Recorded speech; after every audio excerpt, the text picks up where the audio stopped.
strong normative effect. One could say that Wikipedia influence the way that all of us view and see information in a lot of ways, because when we don't know anything, usually we tend to go to Wikipedia as one of those first places to actually check information.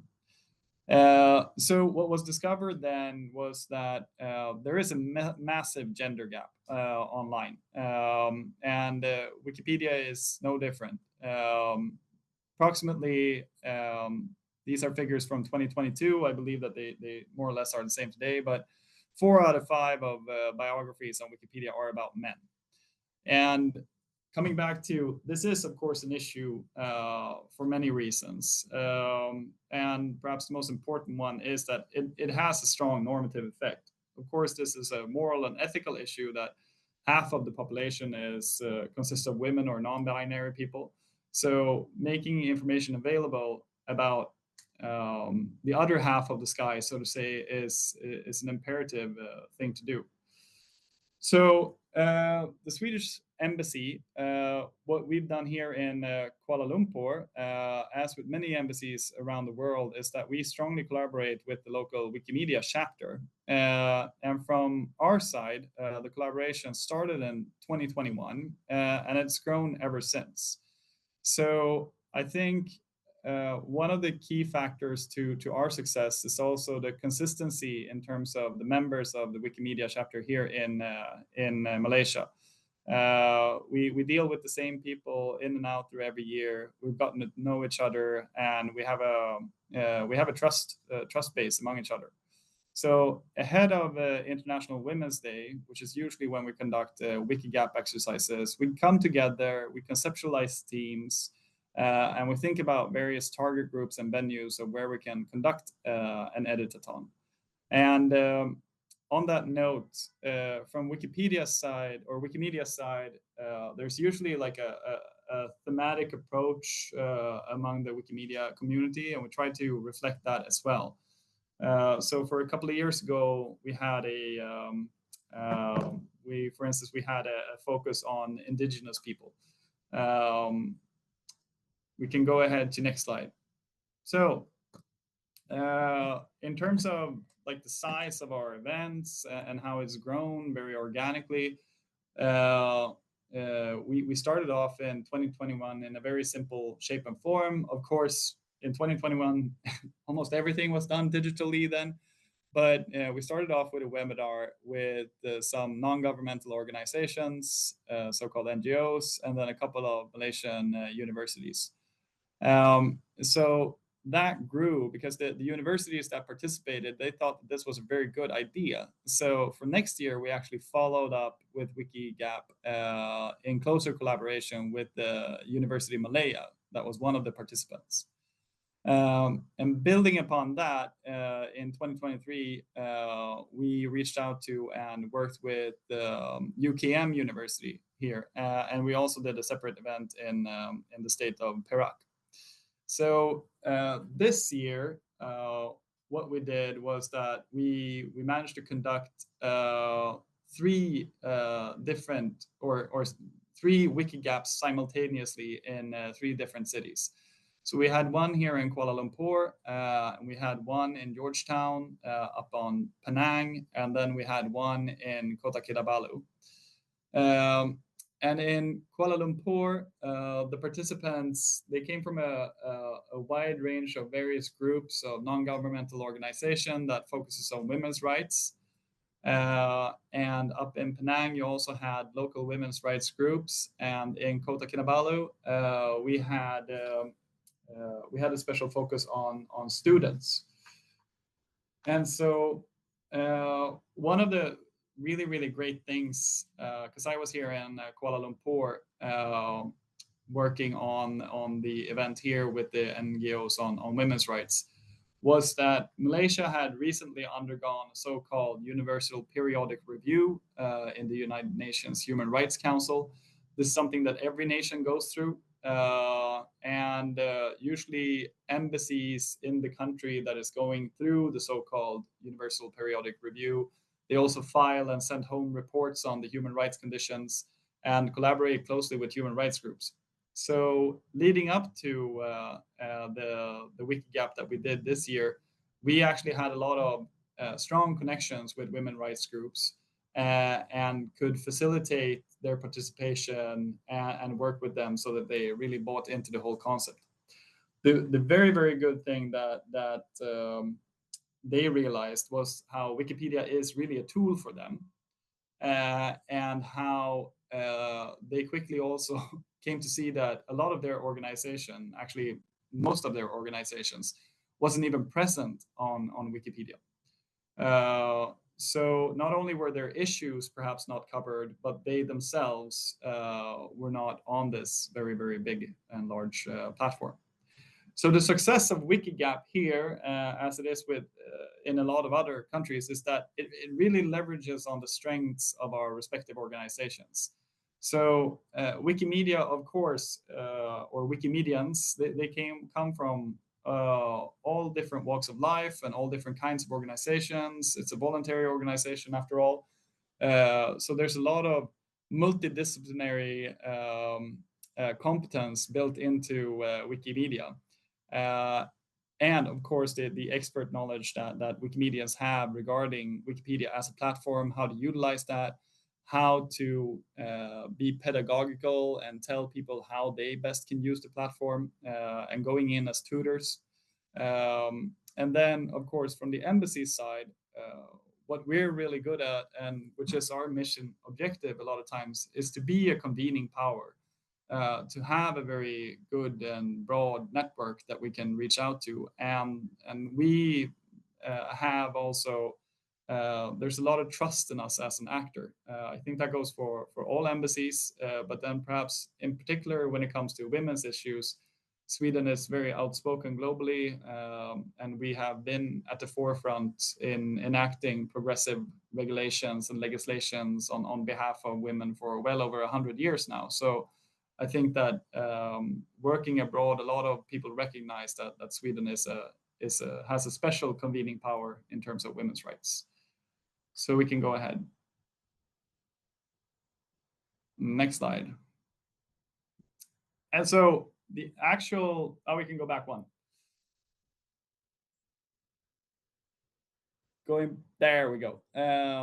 So I'd say, I mean, of course, you know this probably from all the different kinds of editathons and all the different kinds of subjects that you go into. But one of the many positives that I see is that first and foremost, in the case of Wikigap and women's rights, it is awareness raising. And I guess that goes to any kind of subject that you can find. But it was very striking for these women organizations who really work tirelessly to advance women's rights and human rights issues, to see that information was lacking on Wikipedia, and also to see that the effect that can have, and that their organizations weren't present there. So once they realized that, of course, they wanted to do something. And that's the great thing about the second step, is that at an editathon, they all become editors. So you're providing every participant with a concrete tool immediately once they've recognized that there is a challenge or there's a problem at hand. You're actually giving them something in which they can address it, and a space in which they can do it.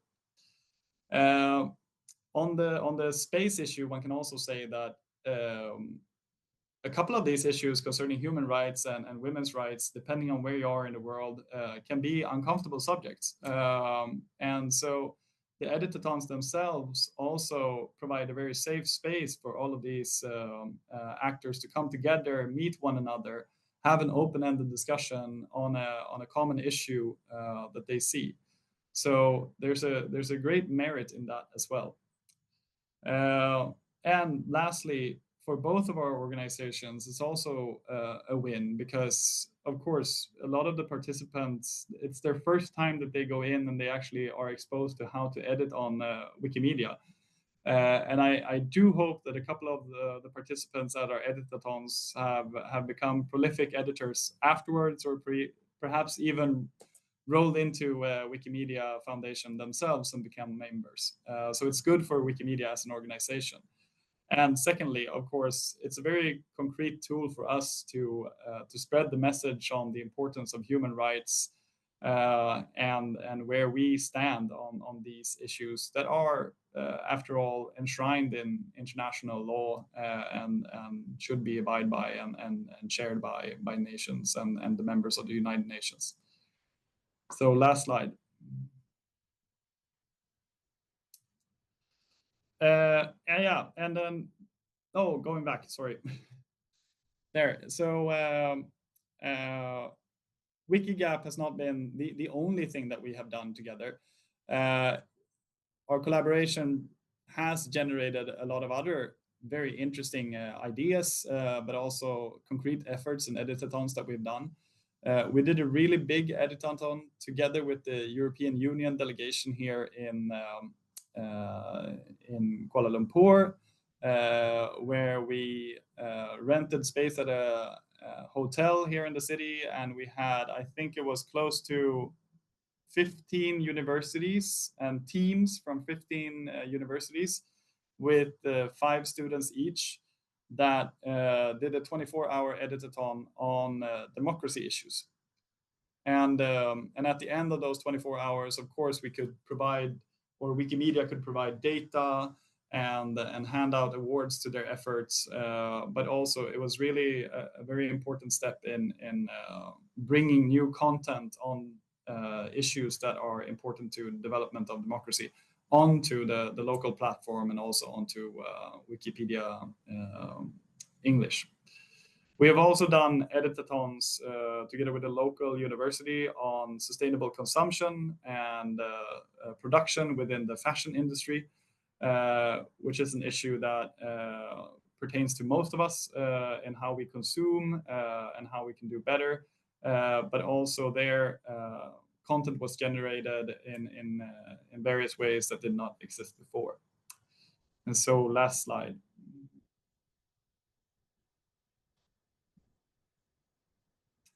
So I guess, I mean, to sum it up, I think that personally from my side, and definitely from the Embassy of Kuala Lumpur, but also the Swedish Foreign Ministry as a whole, we've been running Wikigap and this close collaboration with Wikimedia now for close to 6 years, I believe.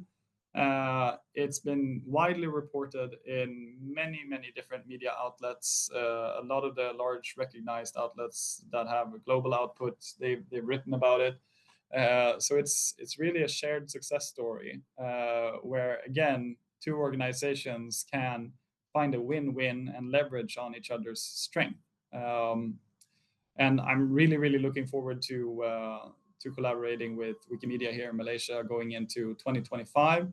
And we have an open door policy to our friends. So whenever they come up with cool ideas, we are definitely there to support them. I'll stop there. Thank you, Sakti.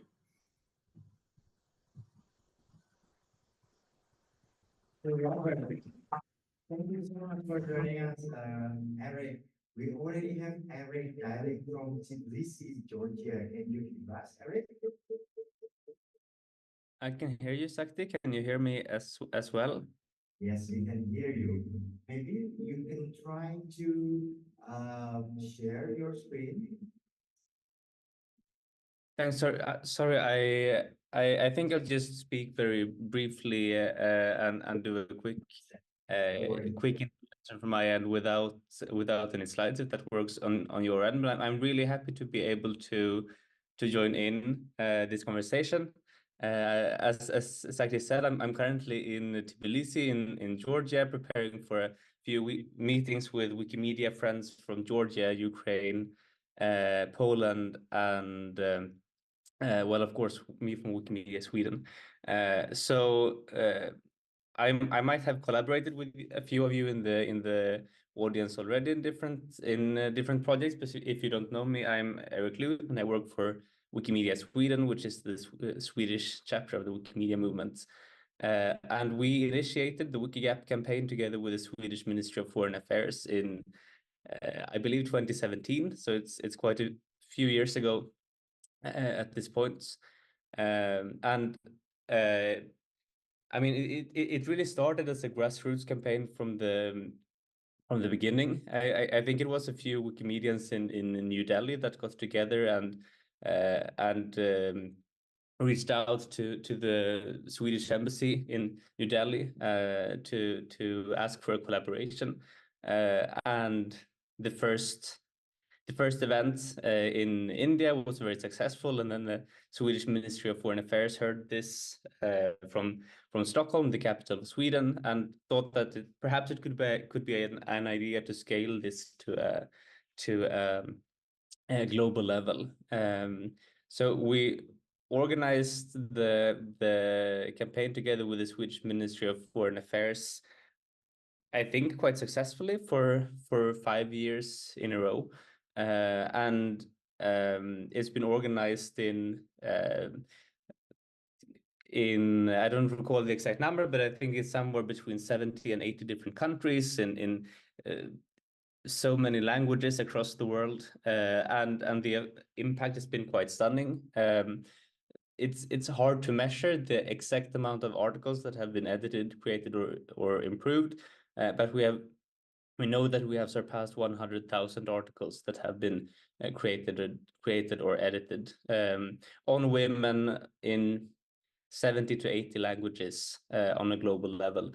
And I think that this is, it's a great impact in itself. But what really makes me happy with the Wikigap campaign is how it has kind of gotten people together. It has worked as a way of building community, building involvement and engagement in the Wikimedia movement across the world. So we know that there are several Wikimedia affiliates that exist because they started to engage in the Wikigap campaign.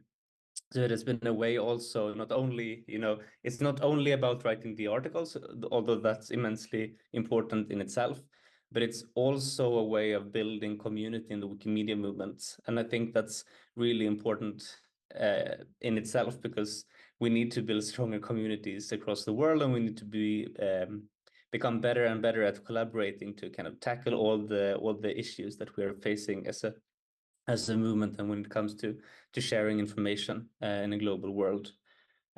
So that's a few thoughts on the background and why I think that Wikigap is extremely important. And I hope that we will be able to find ways and forms of continuing the Wikigap campaign ahead, because I know it's also something that has meant a lot to many Wikimedia communities on a global level. Thank you, Sakti. Thank you so much, Harry. Let's give a big round of applause. So, guys, due to time constraint, I'm going to open only one question. Feel free to raise your hand if that asks for Eric and Robert. Should we have any questions? You want? Yes, on the back. Maybe I will turn the camera, Robert and Eric, so that you can see the one who asks the question. Okay. So my question is, I read that the foreign ministry of Sweden is interested in expanding their Wikimedia programs. And in case we want to do something similar in our country, what's the best way to approach our Swedish embassy in our country? From which country you're coming from? I believe the Philippines. Maybe Robert can answer the question, and feel free, Eric, if you want to share your experience. And open the microphone to you first, Robert. All right, thanks. So the question was how to best approach the embassy if they want to do something together with us. Is that correct? Yes. All right. So, well, I think Eric probably knows this a whole lot better than me, or Eric can say if I'm being truthful or if I'm being dishonest. But generally, I mean, Swedes and Swedish public institutions are really approachable. We don't have high thresholds in terms of meeting people as such. We're also extremely informal as a culture. So if you have an idea, the best approach is very straightforward, and that is to just go into the Swedish Embassy's website and get the email address, and then send in a request. We are actually, by law, we are mandated to answer public queries. So whenever somebody sends us a question, we have to respond to them. So that's the easiest way, and that's basically the most straightforward, and that's the way to do it. It's not more complicated than that. On that. No, I think Robert is correct in everything. Like what we typically have done is, when there is an interest from a Wikimedia community to organize something with the Swedish Embassy, then the Wikimedians have reached out to me and asked, what would be a good entry point at the Swedish Embassy.